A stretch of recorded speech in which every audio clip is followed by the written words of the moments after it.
Hey guys, how's it going? Welcome to my desktop, and today's video is actually just about the games of 2021 that I'm keeping my eye on. Um, One of the first games this is actually mostly just about like games I keep in like view or like stay in tune with, follow news or whatever. I played a lot of MMOs in the past or whatever. Obviously, I'm just an enormous gaming freak as well, so um, I don't know, maybe you guys want to hear these insights about like the games I'm keeping an eye on and the games I'm going to completely avoid. That's pretty much what this video is going to be about. Um, don't let it ruin like your burst of bubbles, I guess, but if you strongly believe that the game's going to be fun, go and play it. Don't let this opinion change your mind. Just literally hit Alt F4 and go. Okay, but the games I'm interested in are mostly like action oriented, open world, experimental. Experimental being like games like, for instance, Path of Exile, Tree of Savers, some things like that. Those are experimentals. Particular MOBAs. I could talk about other, maybe at the end of this video, about some of the games in the past that have disappeared that I wish were still alive. So this video is quite different from usual like videos on my channel. This one's mostly we'll go for an adventure about the games I'm looking at currently. Clearly there's one on the screen right here called Lost Ark already. This is a very this I'll go through like how I stay on news with like the games and also lost interest in other ones as well. So I'll explain all through all of those. So I'll just start off with this one first, Lost Ark. It's an MMORPG. It looked very promising at first on KR. When I first watched it on KR videos across YouTube and also KR forum boards, it was very promising. The only problem is that it's taking kind of forever to get to NA. So I have this sort of minor fear that it's going to turn into something like Blade and Soul. Blade and Soul also looked very promising at first when it was shown as trailer, and I saw it back in like all the way, what was it? When I was in art school, it was almost like 2008, 2009 or something like that. That's a long time ago if you think about it, and Blade and Soul only hit NA like only like 4 or 5 years ago, which is like 2017, 2016. That's literally almost like 8, 10 years or something like that. And so many other games like overshadowed it, and it could have launched and hooked its interests into players a lot earlier. But Lost Ark looks pretty promising. It seems like it's announcing its likely release into EU and NA in 2021. I was interested in this game at first when I first saw the Korean trailers, and then I heard the Korean player sentiment saying that it was kind of like, oh, there's not much going on or whatever. The game's kind of like falls off very fast in interest or whatever. So I sort of like lost news and track of it for a while. And then I jumped back into it after I realized that like I saw newer videos of like the new raid stages, the new bosses and whatever that was presented on videos like Steparu's channel. Steparu's very known to play very many different games. I believe she has generally very good information about everything. So followed her for years, and it's just always kind of interesting to go check it out. So if you haven't seen that, you can always find new videos at that area too. On top of that, just basically Google searching and trying to find foreign boards and images and screenshots and just look at like recent added like photos or whatever is generally a good indication that the game has a lot of life in it. Is how I generally determine it, on top of sort of like asking players or other people of what they've heard of it, like actual players from other games I'm playing in currently, if they've heard of it. Is how I get a feel for if a game is actually worth sort of investing your time into or like keeping an eye on it and seeing if you want to actually hype yourself up about it. Okay, is one of the things. And then a few other things that like I wanted to gauge upon is like uniqueness. There's a lot of games out there these days, but there's not a lot of unique games. Lost Ark pretty much speaks unique. It is sort of like an isometric dungeon crawler sort of thing, which sort of reminisces to people about like Diablo, Path of Exile, for instance. But like the character details in Lost Ark are very extreme, even though you see them at like a tiny little figurine model. But if you zoom it in, I was like, holy shit, I'm like, this is pretty good. And then like some of the mechanics of the boss fights that you see, oh my god, like they're just like mind-blowing. So this is like a small clip from just Steparu's channel here, just really looking at what's going on in this game, all the classes seem to operate also very, very differently. And you know, the bosses and these things themselves look crazy. Like, I have no idea what's going on. The cutscenes are insane. Some of the bosses have like, it has that whole Vindictus feel to it as well. Most of you know me from Vindictus, so like, there's a lot of very interesting like mechanics that are involved with keeping the player interested. At least like from the get-go, from what it looks like to me, it looks interesting enough. I don't look like I would be bored doing this maybe even like 10-15 times. Obviously, like, eventually you'll get used to boss mechanics, choreograph it and whatever and whatnot, but like, given how many different playstyles there are in the game already, it looks very, very promising to me, and I really wish that it hits NA soon. Like, this looks like a really fun co-op game with a bunch of friends to just go raiding these huge freaks that you just bash down, looking awesome, looking ridiculous, like a penguin outfit that she has here, which I fully, like, you know, give a thumbs up to. And like, really, pretty much like, that is what I believe to be you know, signs of a very good game. So Lost Ark is very, very looking forward to. Hopefully that this thing comes soon. It does run on Unreal 3 engine here, and it's from Tribal Studio. Don't really know too much about the background of this. And it's going to be a free-to-play game. In terms of like always the concern of, oh, is the game going to be pay to win or whatever? Since it's a dungeon crawler and it's free-to-play in this sense, I assume that there's going to be probably some kind of stamina gating system, which might hamper the game's launch a little bit at first. But honestly, like, I think it's probably worth putting like time, or at least even giving it a shot, right? Especially if there's no money barrier entry, giving it a shot was really no problem.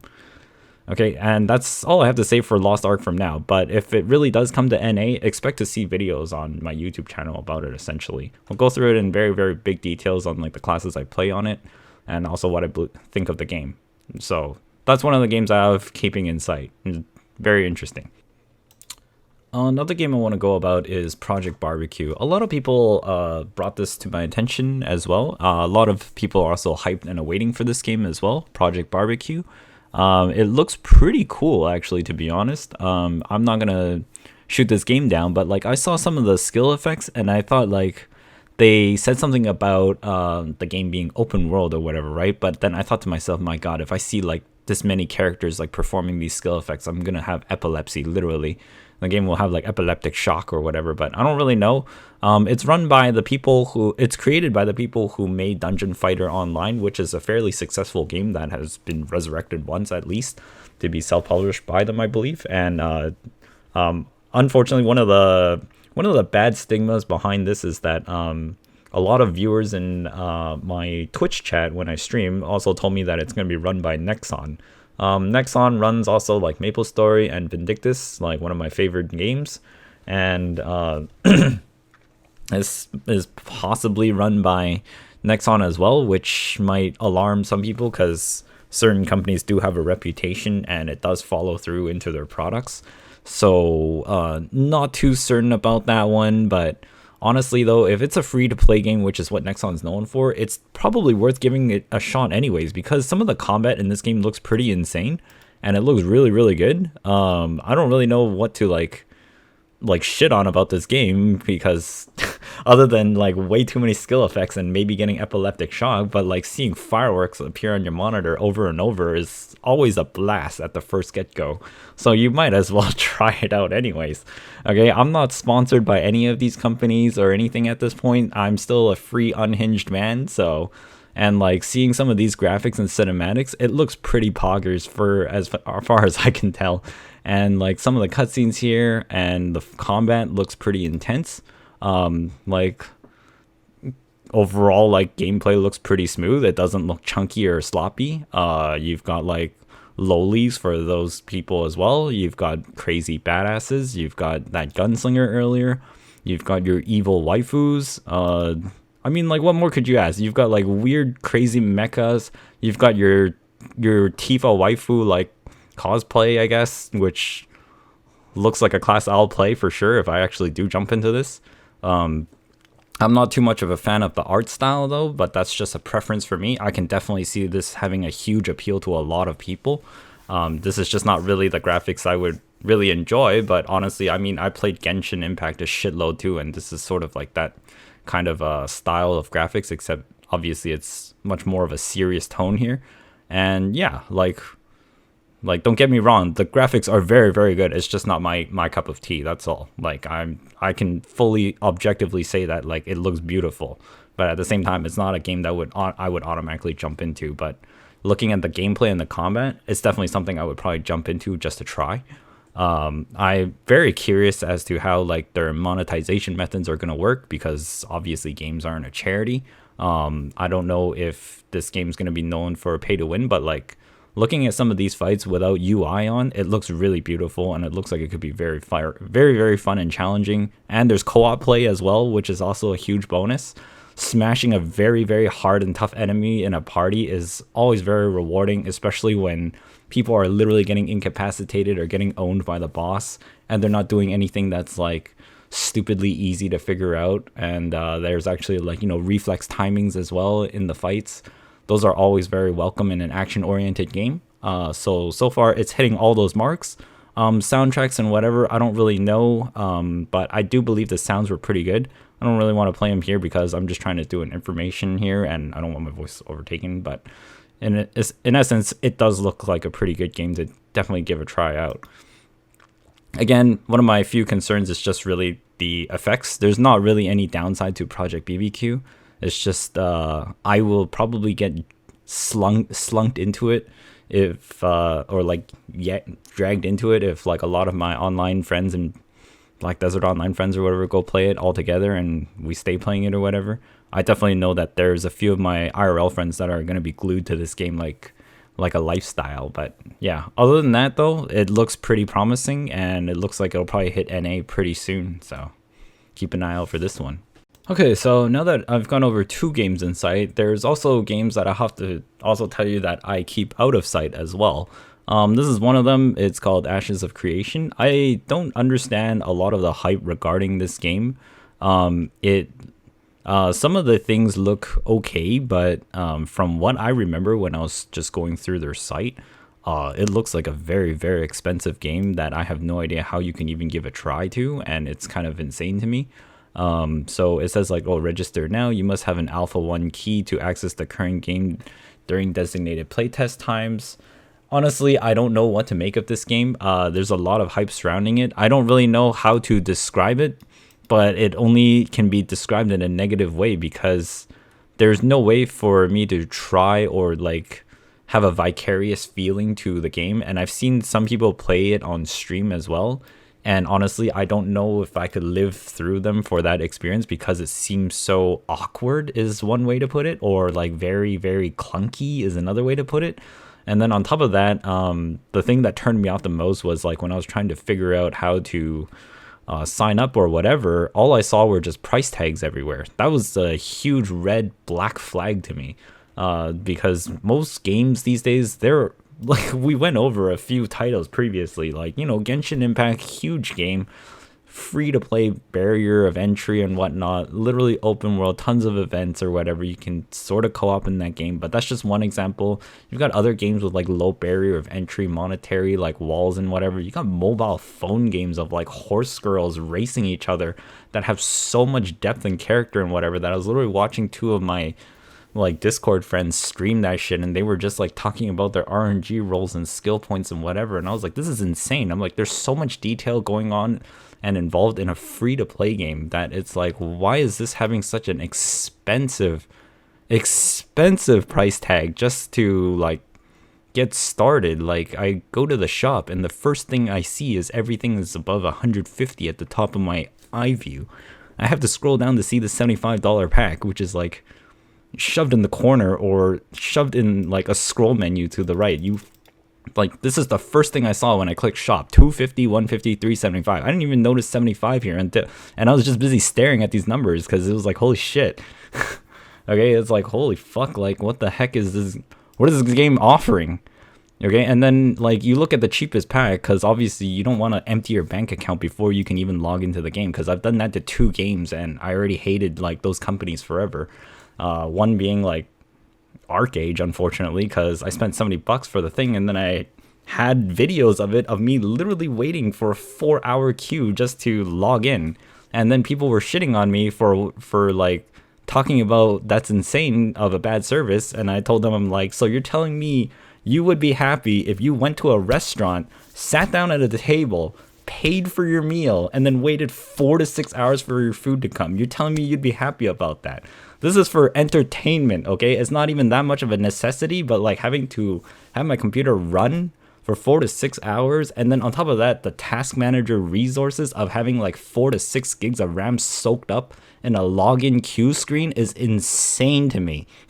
Okay, Chrome doesn't even eat that much, and it provides more entertainment than the damn game.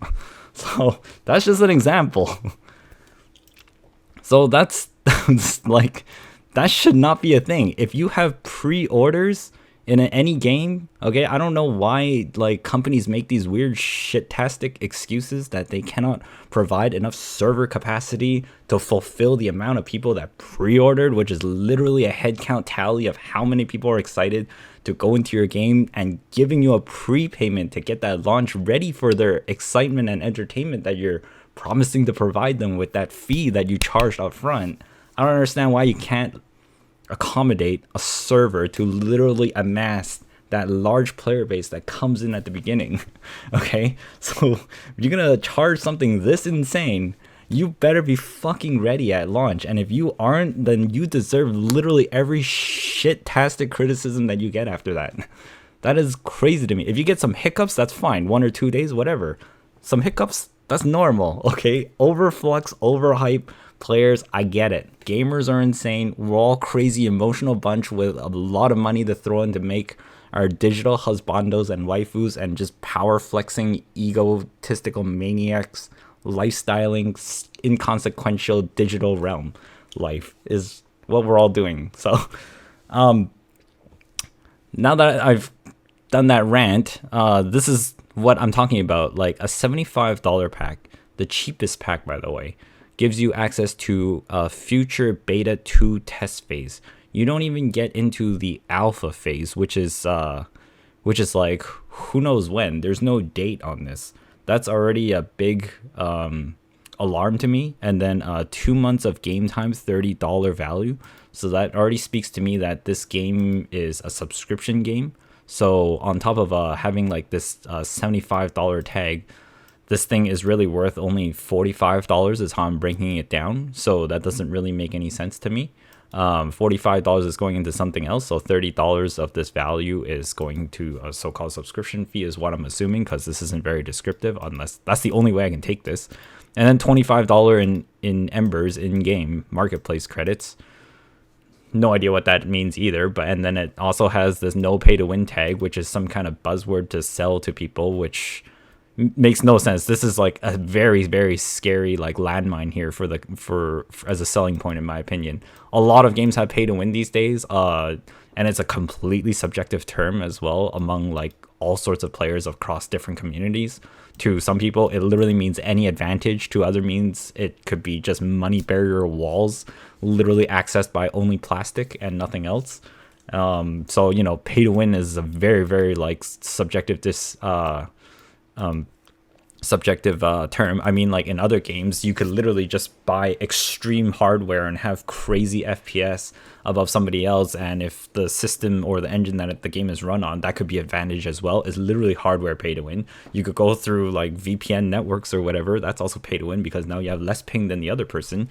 Those could all be deemed as pay to win. So like, it really depends on what the hell you define this as. So this to me is a giant red landmine here. Just to even say that is insane. Like, you'd have to write a whole essay or explanation as to denote what you mean by no pay to win. And then Greaves of the, it's not a selling point. This is like an anti-selling point to me. Greaves of the Pride, okay, cosmetics, cool. But like, the other thing is like, is this exclusive? They could have just put the buzzword of exclusive accessory cosmetic skin. Then you would be like, this person, now you have some value to this thing. It's like, okay, you can only get it through this pack. That means it's like, maybe you want to pre-order because you want to feel special and have a, you know, exclusive cosmetic for being sort of like a founder, whatever. They don't put that in there. So like, again, I don't really know. This could just be some random mill of the item that you get like off the first boss and you just be like, whatever. And then let's read what else it says here. In addition to cosmetic items with a Wayfarer pre-order, you will also be entitled to purchase future monthly as add-ons for the Wayfarer level order. And below, so you have to input more cash if you want to purchase future monthly cosmetics. I don't know what that means. So does that mean like people who aren't in this pack cannot buy that?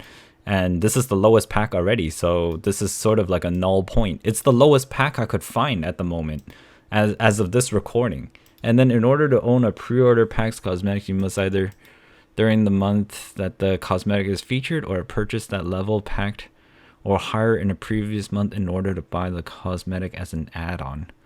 What the it's so convoluted.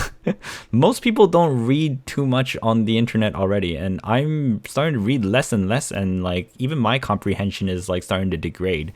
And this is like a very confusing, convoluted statement, or either that is because it's 2:16 in the morning and I just didn't have time to do this during the day. So, you know, and then Kickstarter and Summer Bash. So this was built off of a Kickstarter campaign as well, which is crazy. That's a sign of bad luck if stuff falls over while you're looking at something. I didn't plan that. So, like, what do these other packs offer? It's $250. So you get access to the Alpha 2 phase, Beta 1, Beta 2. So we have no idea when this game is even going to hit live. 6 months of in-game time, which is $90 value. So 2 months is $30. So every month is essentially $15. So this game is possibly a $15 subscription game time, as every pack seems to be consistent with that. The $150 doesn't even get you into Alpha pack. On top of this being a Kickstarter and Summer backer to this game, that's crazy. Like, there's already a Kickstarter and Summer backer, and then like all these like late purchases that aren't part of the Kickstarter campaign should have been granted access to this game anyways. 375. Is this in USD or is this in Canadian? Like, if this is in USD, this is like nearly $500 for me as well too. So let's see, add to cart. You need to log in before doing this. Okay, I don't want to do that. Ashes of Creation pre-order pack currency.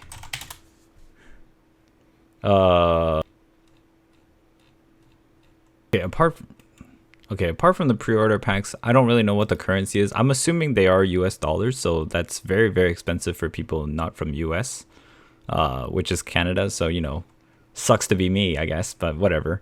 In any case, though, there is a lot of videos and footage about it. And like, I don't know, like what do we got in the screenshots here? It looks kind of okay, but really, like, the price tag is intense. That's the best way I can put it. The price tag is intense for what you get. And I don't know what you get really, because like that price tag is very, very steep. And like if there's like hidden codes somewhere that I can't find, which like I don't really want, like it should just be on their like main website. So like, you know, you check news and then, you know, an update on Alpha 1 schedule, development update with Alpha 1 preview. They're only on Alpha 1. So like people who pre-ordered like Beta 2 and Beta 1, like I don't know how long you have to wait. And how long has this even been going for? Like you can just look at the dates here. We got like Mage Alpha 1 preview, early boss, extra life. So this is going very, very Alpha 1 preview. Those are all previews. And then development, early hybrid. Damn, this is going like quite a while here. A telltale, and then like those packs. This is like since like 2019. My God, like hotfix. I don't. Why is there a hotfix? Free armor, unlock a free. Let's just read this. Reach level 7.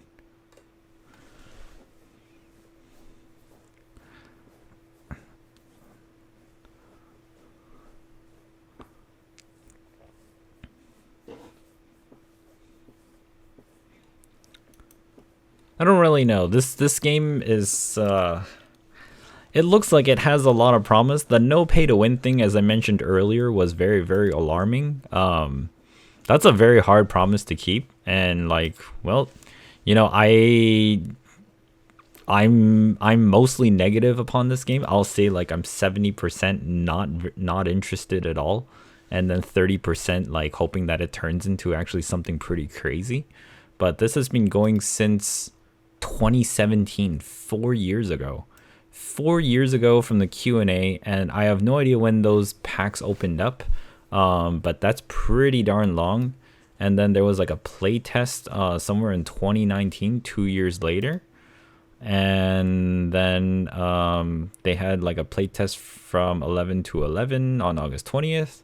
They only played Battle Royale mode, okay, which is really, really scary as well. Like, scary in the sense that, like, I thought this game was an MMO, and then all of a sudden they introduced an entirely different genre right here, Battle Royale.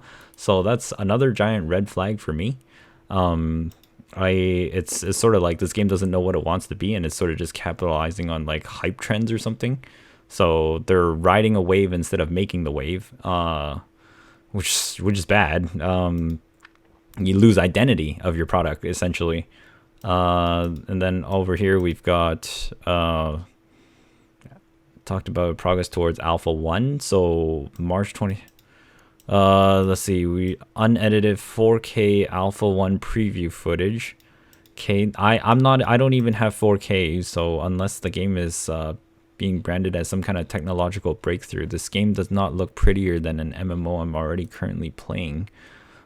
So I don't know why I would need higher resolution to see the pixels. And then all right, here we are, an update on the schedule. Has shifted. Okay, we've prolonged the testing base on the February Alpha 1. This means that our non is now scheduled to, so their non-NDA Alpha 1 preview is going to be May 14 to May 21st, 2021.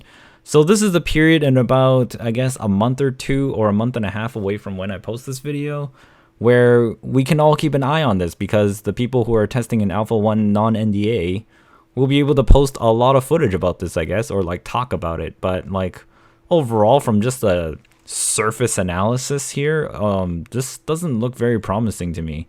There's obviously a lot of people probably invested into it, but I really don't know. Like, this is very, very off-putting to anybody who's like looking to trying to garner interest into the game. Is why this is the biggest turnoff for me right here. It's like, I don't know of any other entry into the game or like to try without having to contact them or like literally go through different channels of like media where I can't just use their system. Like, most games have like a sign up system, and then you can just go in and out of there.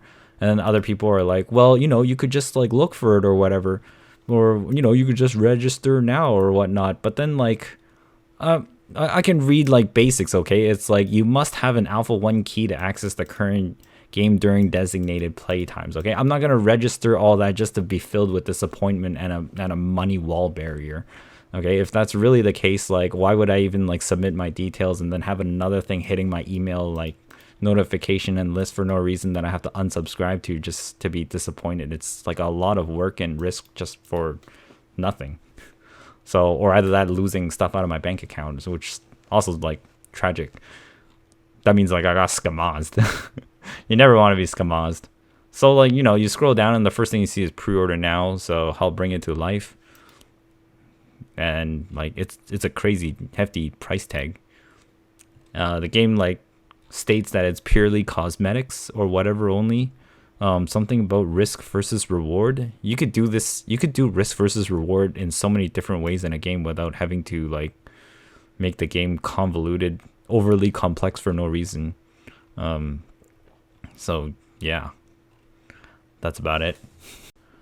This is another game that's obviously very familiar. It's very short here. Not really much to say about it. It says for itself.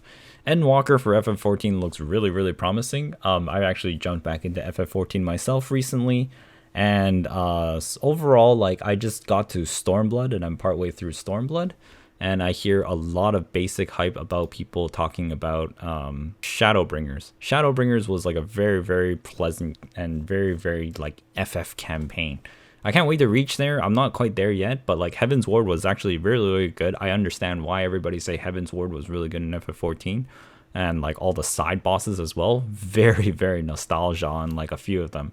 Stormblood, I'm not quite through it yet. I understand why Stormblood is sort of like not as liked as like Heavensward. And then I saw like parts of Shadowbringer, and I was like, ooh, I gotta stop watching this before like I basically spoiler myself into oblivion. Endwalker is pretty much the end of an entire giant story arc in FF14, which will come around either this summer of 2021 or fall 2021, as it says there. So there's a lot of time to jump into it. FF14 is probably like one of the last like surviving subscription MMOs that I would say is really, really good. World of Warcraft is the other one where I see a lot of hype around like the changes and things they've done, as like a lot of my friends have jumped back into it recently, but I'm not really a World of Warcraft fan, so I don't really keep in touch with it. So I'm in FF14 instead. And FF14, like, yeah, like there's all the old, I can tell you right now the experience that I'm having. You might be like, oh my god, like it's like a raid theme park kind of game. A lot of people aren't doing the old content, so queues might take forever or whatever. There's actually like queues for a lot of the old content in the traditional lines, but like for the side quest lines, yeah, it could be a little while or hard to find parties for certain boss challenges, or either that people would just like go in unsynced with you with like their max leveled whatever and just like two-shot like the older bosses or whatever, which is a little bit discouraging because you don't get the full experience unless you go on during prime times of your server and hope that everybody's queued, or you're in a free company, aka your guild. Will do that run with you synced with their gear so that you're stat capped, and then you actually get the full-on experience of that fight. But Endwalker, there's not too much to go about it. It is the end of a giant arc of storyline in FF14, so if you want to jump in and have a time sync, this is probably worth like looking into when it comes, or just jumping into it now and preparing for this when it comes, which is sort of what I'm doing because I want to experience it. And so far the main story quest line got better and better. They also added in voice acting into the later expansions. Obviously the first few parts of FF14 were not voice acted at all, or had very, very little weird intermittent voice acting. And on top of that, I think like the first 60 levels are free, which is the main campaign, and then the first expansion is all free now, supposedly. So you only have to pay for like Stormblood and then Shadowbringers or something like that. And all of it is very affordable, like is barely a dent in the pocket for the amount of content and gameplay that you get out of the game. So yeah, that's all I have to say about this for now. Overall, like, most of the end game right now, I guess, is like either min-maxing your stats and pushing to that maximum item level, or collecting cosmetics and then literally making crazy screenshots or something like that. That's what I wasted hours of time on, was like just dressing up a bunny girl and taking like awesome screenshots as best I could. And then eventually I'm saving up gil in the game to rent out an apartment, get like a black or a white or a green screen or whatever, so that I could take real nice shots of my character in certain poses and whatever, and unlock those poses in the game, equip them with different weapons, and then turn it into wallpaper after touching it up with Photoshop and stuff. So that's like my end game in FF14. Collectibles, glamours. This is a lot of community. You can build a lot of memories, and then the screenshot system of G-Pose can be very, very complicated. And if you got like buddies that are willing to make like wallpapers and stuff with you, and also go on those raids and then like you screenshot your memories together, you can make a very, very fun time in FF14. And it can be pretty chill or pretty intense depending on what you're doing. So it's got a nice range. Alright, this is a very short part of this video here. I just want to go over this game called Master X Master. If there's any ever MOBA that gets to come out again in this fashion, I hope you actually do remake an entire MOBA like this. This was a very unique, very fresh MOBA type game. And honestly, I wish more MOBAs actually took inspiration from Master X Master. This game was only live for like 9 months, and then it died off back in like 2017. And honestly, I had a lot of fun playing this game. The PvP in the traditional 3-lane map 5-on-5 or whatever was a thing. But what made Master X Master different from the rest of all the other MOBAs was that you controlled 2 heroes simultaneously, and you could combo in between them. So it was like a tag system. It was why it's called Master X Master. So your heroes, champions, or whatever you call them in other MOBAs, in Master X Master, they were your masters. and it was part of NCSoft. NCSoft has this weird track record of ending games that before they could potentially fully bloom, which is very weird. I don't know why they do it, but honestly, like NCSoft, I mean, like it's their business, so they can do whatever they want. But like to me, as a player that actually enjoyed this game, that had very fresh takes and very unique traits in the entire MOBA pool of games, it was very odd for this game to be axed off and into oblivion for no reason. So I have no idea. What was this? There was also a report a month later NCSoft planned to release a mobile version of the game. Is there really a mobile version of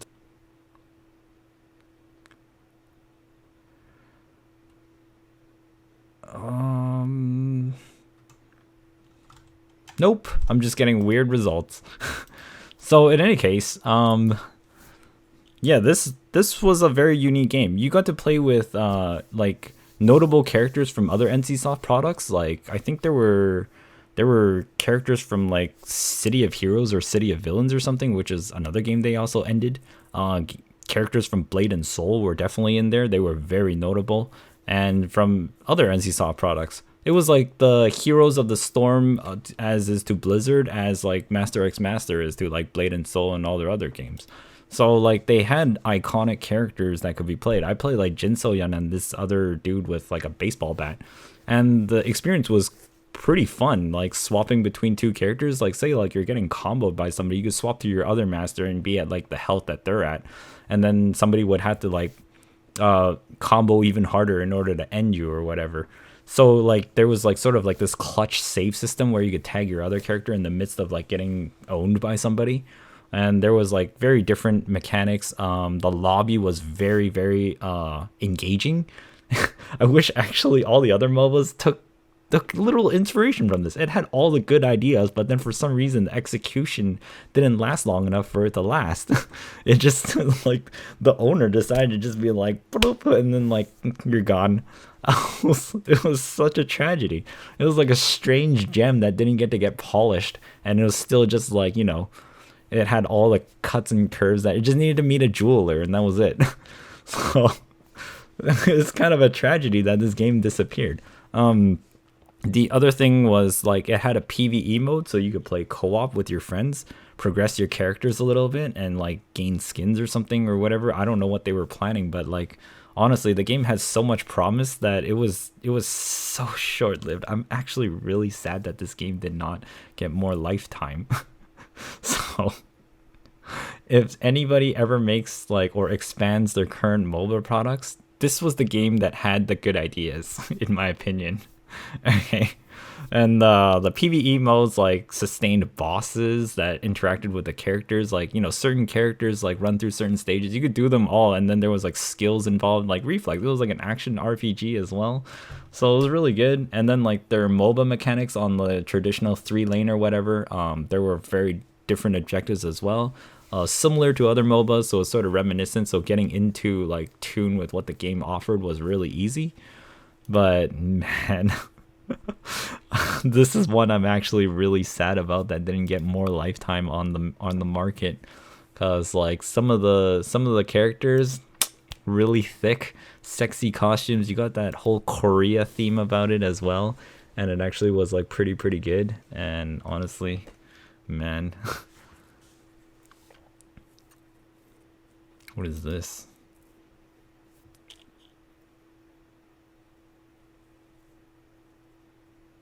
There's still like 20 articles talking about this game.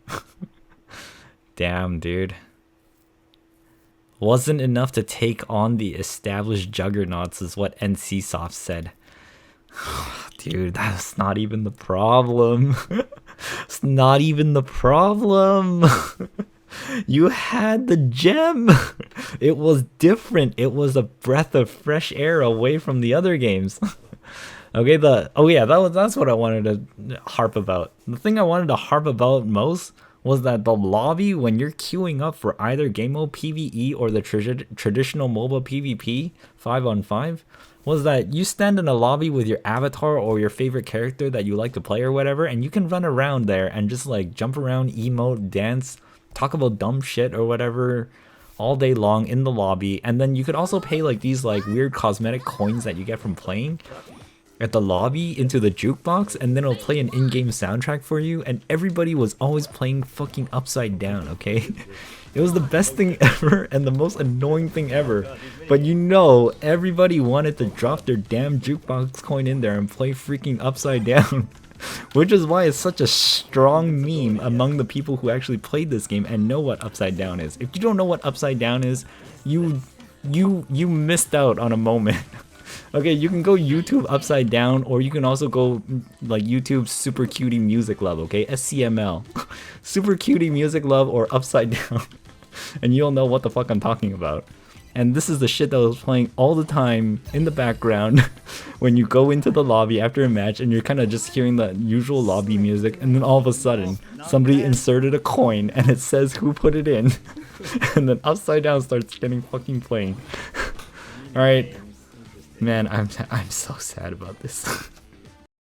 Alright guys, so as we head towards like nearing the end, like the later half of this video, there's a few other titles I want to go over, hopefully not too long.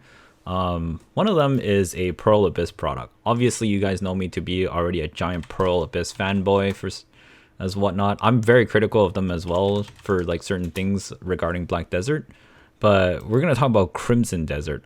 A lot of people keep telling me or like asking, going like, oh, is like, what do you think of Crimson Desert? Is it gonna, is like, you know, it's gonna like kill Black Desert Online or whatever, right?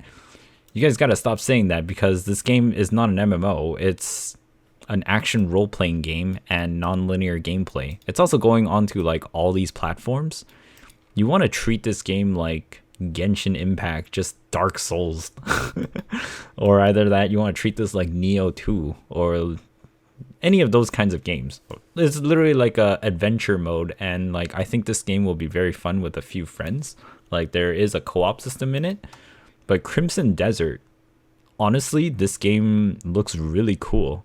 And that's not just because like I sort of like partnered with Kakao in the past or whatever. It's just that this looks like the BDO engine we all wanted. And I'm hoping that when this game comes out, Black Desert Online actually does get an engine upgrade.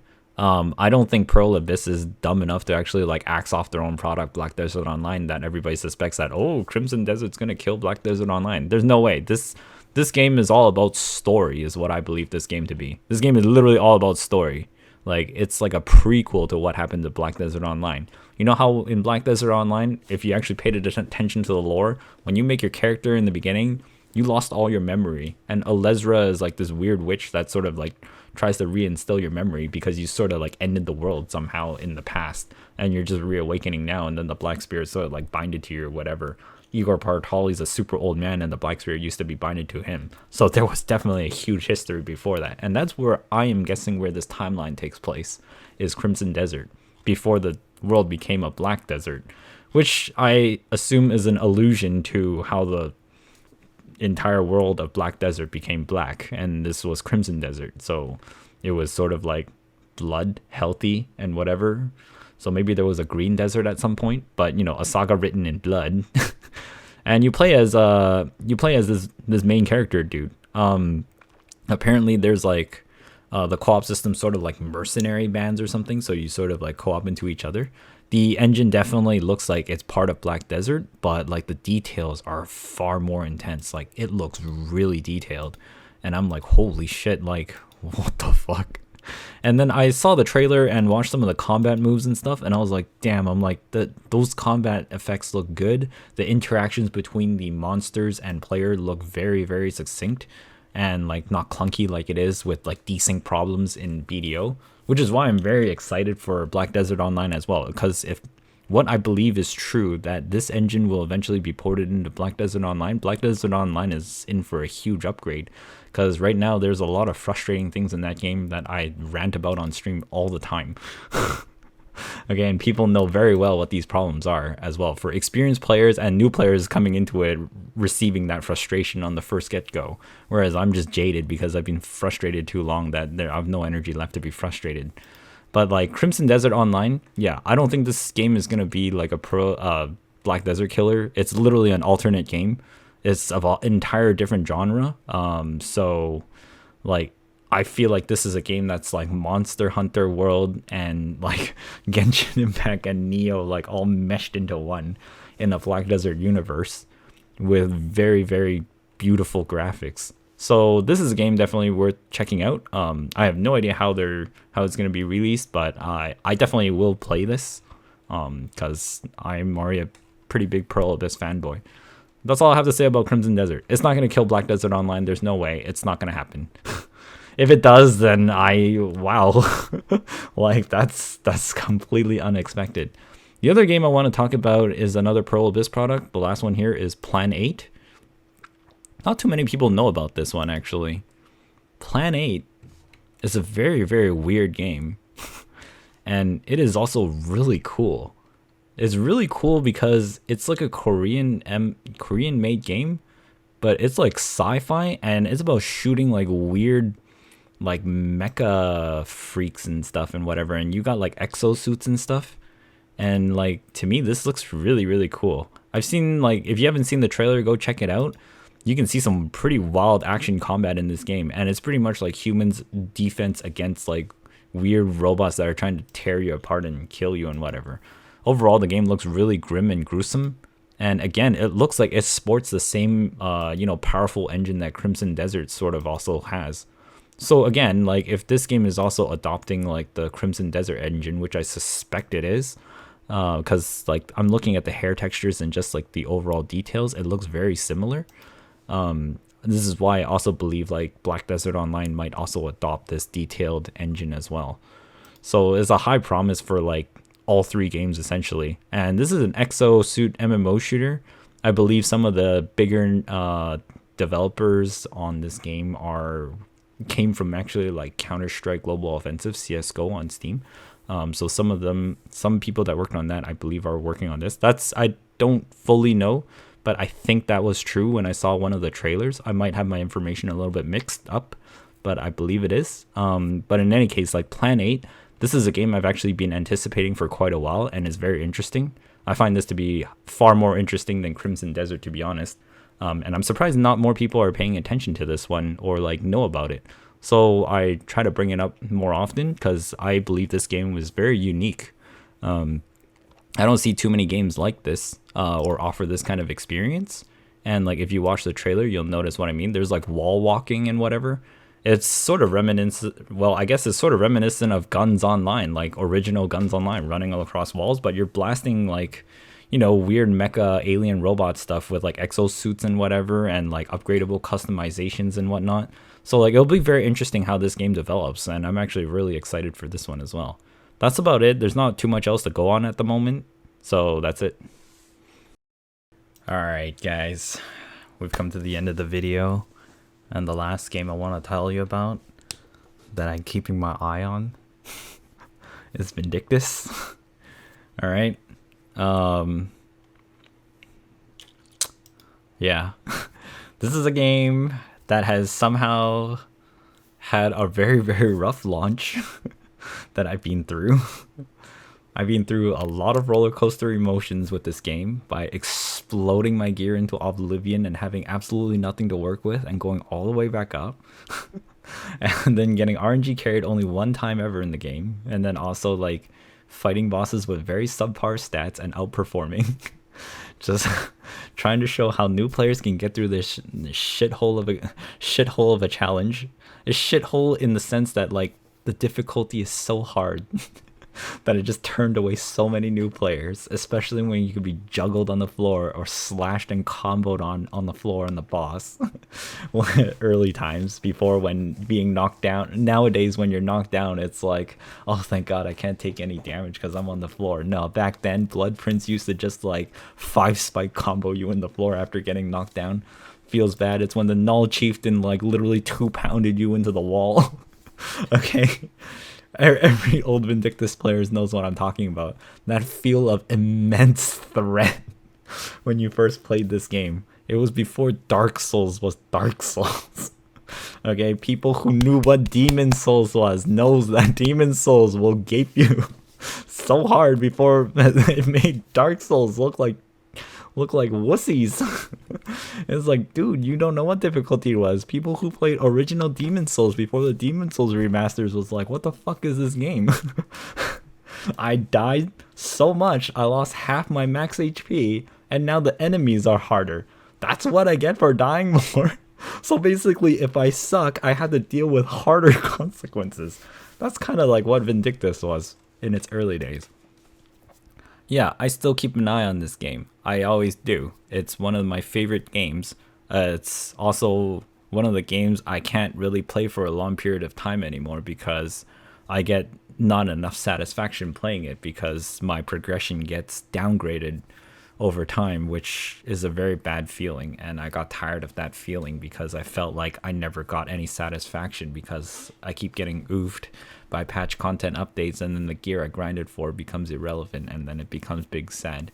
And then grinding for titles, like doing 1,000 runs of Charles Expedition for a title was pretty insane just for one intelligence or something like that. Across multiple characters because titles weren't shared across characters. So it was really rough. Until they like made some titles shared across characters, but not all of them, like Charles Expedition 1000. So yeah, I lost my mind, and when people were like, oh, these games are so grindy, I'm like, you have no idea what kind of grinds I've been through. Like Ragnarok Online. Now, the thing I want to talk about, enough about the nostalgia past rant. The thing I want to talk about Vindictus is that the contents are still updating. There's still new bosses, new characters. It's somehow still like doing that, which is really, really interesting and really cool.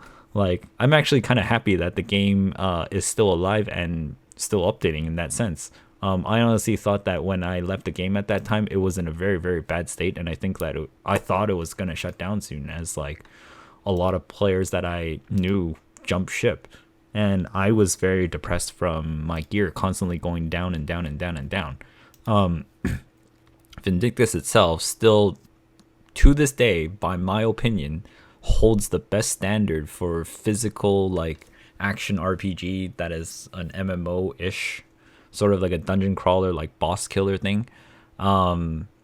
This is the game. Like, if you need examples for like hit registration, reflexes, proper iframe mechanics on literally at the microsecond level, this is the game that has it for an online game. Like in terms of single player games, you got like Dark Souls and whatever for that, or whatever consoles and whatever, but Vindictus has it like hands down S tier like mechanics for the game. If you die, it's not the game's fault, it's your fault. Okay, this is one game I can say for certain, when I fuck up and I die, it's literally my fault. I cannot blame the game to lag or anything, because it's a peer-to-peer host connection, especially if you're party leader. If you're party leader and you die, it is literally your fault. Okay, I can get it if you kind of like maybe lag, hiccup or whatever, if you're like not party leader and you're not 5-bar connection. Sure, that might not be your fault. If you suddenly drop to 1 bar and you sort of like hiccup from lag, then yeah, I see how you can die from that. But honestly, Vindi, like characters still really cool. They got so many costumes in the game now. Honestly, they have probably some of the best character like designers in the game, like character artists for costumes designer in the game. The costumes that they've had, I always check the costumes all the time, even though I'm not playing the game currently. They are very beautiful. The graphics are, everybody wants them to make a Vindictus 2. Honestly, if they could somehow port everybody's data and progression over into a new engine and call it Vindictus 2 or remastered, holy fuck, I would literally advertise for this game, no problem. Like, I will tell everybody about it, because I want the game to be just as successful as the other games I play.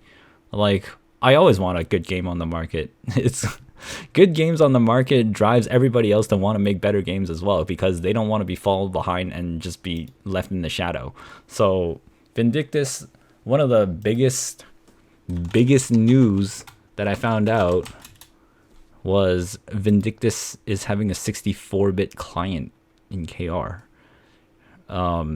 This is a huge step as it'll stop a lot of the memory problems limits that they have with 32 bits. Because if you know any form of like programming, 32-bit is limited up to a certain amount of memory usage, which means that after a certain point, there's a lot of like resources and things in a game engine that cannot be loaded in or whatever, or it'll overload or crash or whatever or whatnot, or something that has to access your computer to fetch or whatever, and then just boom. But 64-bit is like squared. So it's like, or not even squared, it's like way higher than that or something like that. Like if you look up like how much RAM can a 64-bit system actually hold, it's like literally in terabytes or something, and we'll never reach that like in any realistic time frame soon. So like 64-bit, like you can have a lot more going on. Oh, 64-bit client massively increased memory usage can cause issues for some people. Yeah, so like the one of the main problems of like Vindictus is like technological limitations on the engine that it runs on. It's like a very very heavily modified source engine. Source engine being like literally the game that runs Dota 2, except Dota 2 literally runs on its own new source engine or whatever now, which is developed by Valve and Steam. And like that's probably why Vindictus has so much modifiability. But then they modified it so much that they can't escape that engine now. And that's kind of like a huge problem. And then if they bring it over to the new engine, if they try to bring it, the reasons why like it's so hard for them to bring it to a new engine is because like they have to make sure that that gameplay and experience and that immersive feel and the accuracy of like all those physical hits and whatever that you make with your character are practically identical. Not even nearly, it has to be identical, otherwise the whole experience is ruined. Because like all the timings and all the like reflex and you know the superstar show-offs that are like soloing bosses after the whole party has died, you don't get to do that anymore. Because like if your timing is even off by like a tenth of a second, and then the engine is out of sync with your timing, and you sort of have like a desync, then you're gonna get clipped, or you're gonna get destroyed by a one-shot mechanic in certain bosses or certain situations, or it could be life or death or whatnot. Or like certain things could hit you twice or for whatever reason because the animation frames are just out of sync or whatnot. That could be a problem. There's so many different problems that could occur with that kind of transformation.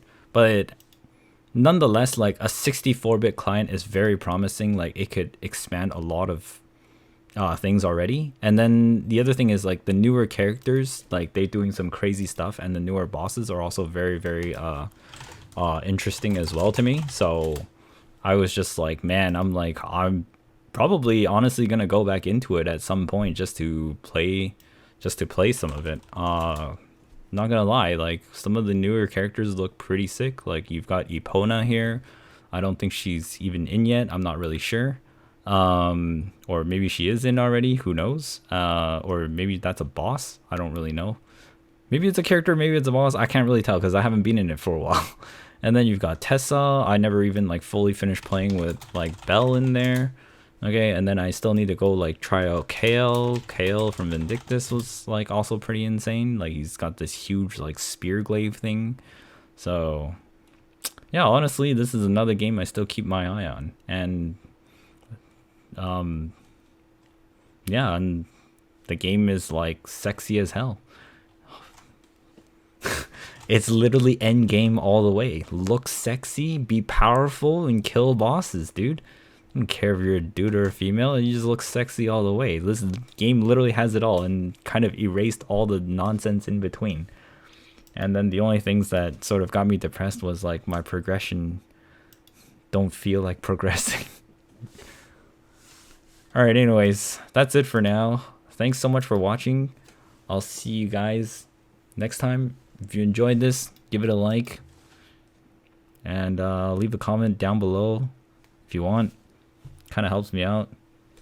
And yeah. Peace.